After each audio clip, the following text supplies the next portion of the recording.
পাকিস্তানের সিদ্ধান্ত ভুল, আইসিসি কড়া পদক্ষেপ নেবে বলছে বিসিসিআই। আইসিসি টি-20 বিশ্বকাপে ভারতের বিপক্ষে 15 ফেব্রুয়ারি গ্রুপ ম্যাচ বয়কটের সিদ্ধান্ত নিয়েছে পাকিস্তান। তাদের এই সিদ্ধান্তকে তীব্র ভাষায় নিন্দা জানিয়েছে বিসিসিআই।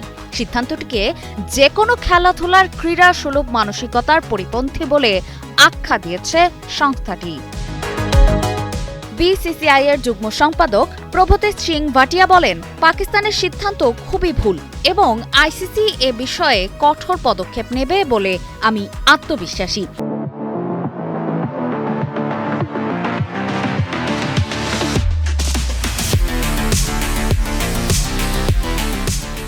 এটি যে কোনো খেলাধুলার ক্রীড়াস্বরূপ আচরণের বিরুদ্ধে। পাকিস্তানের এই সিদ্ধান্ত খুবই ভুল। আমি নিশ্চিত আইসিসি খুব কঠোর ব্যবস্থা নেবে। আমরা আইসিসির সিদ্ধান্তের অপেক্ষায় থাকব।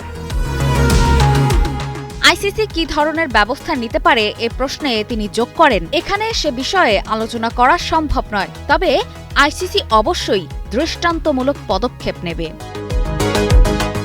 এর আগে ভারতের টি-20 অধিনায়ক সূর্যকুমার যাদব বিসিসিআই এর অবস্থানের সঙ্গে একমত পোষণ করে বলেন, পাকিস্তানের বয়কটের সিদ্ধান্ত সত্ত্বেও ভারতের প্রস্তুতিতে কোনো পরিবর্তন নেই।